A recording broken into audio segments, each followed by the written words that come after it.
Hello friends. போன வீடியோவில் RCM services கொஞ்சம் நிறைய 12 டைப் ஆஃப் RCM services பார்த்தோம்.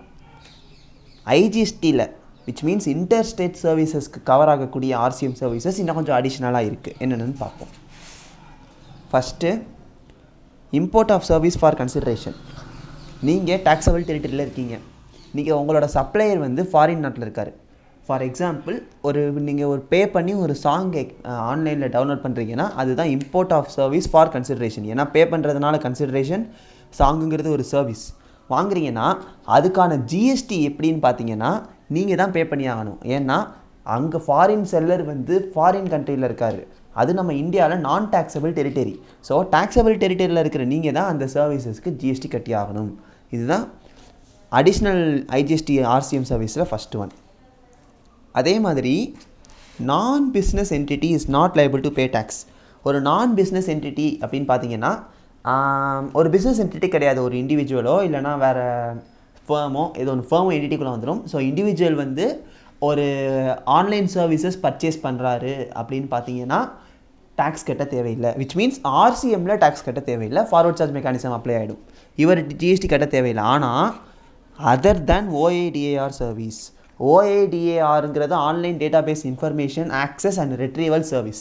அந்த OIDAR சர்வீசஸில் சொல்லப்படுற சர்வீசஸ்க்கு வந்து ஆர்சிஎம் ப்ரொவிஷன் அப்ளை ஆகும். ஏன்னா அதர் தென் ஆர்சிஎம் சர்வீசஸ்க்கு மட்டும்தான் வந்து நாட் லைபிள்னு சொல்கிறாங்க. OIDAR சர்வீசஸை வந்து நீங்கள் இம்போர்ட் பண்ணிங்கன்னா அதுக்கு ஜிஎஸ்டி உண்டு. OIDAR அப்படின்னு பார்த்தீங்கன்னா இன்ஃபர்மேஷன் டெக்னாலஜி மூலமாக வந்து ஒரு சர்வீஸ் வந்து நமக்கு வந்து சேருதுன்னா அந்த சர்வீசஸ்க்கு பேர் OIDAR சர்வீஸ். அடுத்து transport of goods by vessel. Vessel மூலமாக வேறு நாட்டிலேருந்து ஒரு குட்ஸை வந்து நம்ம இந்தியாவுக்குள்ளே கொண்டு வரீங்க அப்படின்னு பார்த்தீங்கன்னா சர்வீஸ் ப்ரொவைடர் அந்த டிரான்ஸ்போர்ட் ஆப்ரேட்டர் தான் சர்வீஸ் ப்ரொவைடர். ஆனால் இந்த கேஸில் என்ன தான் வந்து அவர் டிரான்ஸ்போர்ட் ப்ரொவைடராக இருந்தாலும் டாக்ஸபிள் டெரிட்டரிக்குள்ளே இருக்கிறது யார்? இம்போர்ட்டர் தான். ஸோ யார் குட்ஸை உள்ளே கொண்டு வர நினைக்கிறாரோ அந்த ரெசிபியன்ட் தான் வந்து நம்ம டாக்ஸபிள் டெரிட்டரிக்குள்ளே இருக்கார். ஸோ அந்த இம்போர்ட்டர் தான் ஆர்சிஎம் ப்ரொவிஷன் படி வந்து ஜிஎஸ்டி பே பண்ணணும். ஆனால் கண்டிஷன், சர்வீஸ் ப்ரொவைடர் இருக்கார்ல, ப்ரொவைடரும் வந்து இந்தியாவில் இருந்துக்கிட்டு இம்போர்ட்டரும் இந்தியாவில் இருந்துக்கிட்டு வந்து ஒரு குட்ஸை இவர் உள்ளே கொண்டு வந்தார்னா ரெண்டு பேருமே இந்தியன் டாக்ஸபிள் டெரிட்டரியில் இருக்காங்க. அந்த கேஸில் ஆர்சிஎம் அப்ளை ஆகாது. ஆனால் service provider outside the டெரிட்டரியாக இருந்தால் மட்டும் இம்போர்ட்டர் வந்து ஆர்சிஎம் ப்ரொவிஷன் படி ஜிஎஸ்டி பே பண்ணணும். அடுத்து செக்யூரிட்டி சர்வீஸ். செக்யூரிட்டி சர்வீஸ்னால் என்னென்னு தெரியும். செக்யூரிட்டிங்கிறது என்னது? Body guard. அந்த பாடி கார்டு சர்வீசஸ்க்கு வந்து ஜிஎஸ்டி வந்து பாடி கார்டு கட்டணுங்கிற அவசியம் கிடையாது. பாடி கார்டு சர்வீஸை யார் ரிசீவ் பண்ணுறாரோ அந்த ரிசீவ் பண்ணுற பர்சன் தான் வந்து ஜிஎஸ்டி பே பண்ணணும். Last point, service supplied by way of transfer of development rights or house floor space index for construction. So நான் ஒரு பில்டிங் ஆரம்பிக்கணும்னு முடிவு பண்ணிட்டேன், நான் தான் ப்ரொமோட்டர் ஆஃப் த பில்டிங். ஒரு கன்ஸ்ட்ரக்ஷன் கம்பெனிகிட்ட வந்து எனக்கு இந்த மாதிரி வந்து கட்டி கொடுங்கன்னு சொல்லி டெவலப்மெண்ட் ரைட்ஸை வந்து ட்ரான்ஸ்ஃபர் பண்ணிட்டேன்.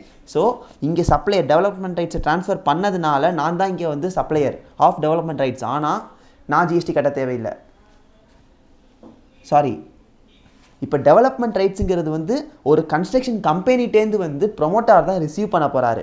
ஸோ டெவலப்மெண்ட் ரைட்ஸுங்கிறத கன்ஸ்ட்ரக்ஷன் கம்பெனி வச்சுருக்கு, அந்த கன்ஸ்ட்ரக்ஷன் கம்பெனி வச்சுருக்கிற டெவலப்மெண்ட் ரைட்ஸை ஒரு ப்ரொமோட்டார் ரிசீவ் பண்ணுறாரு. ஸோ ரிசிபியண்டான ப்ரொமோட்டார் தான் ஜிஎஸ்டி பே பண்ணணும். சாரி ஃபார் மாற்றி சொன்னதுக்கு.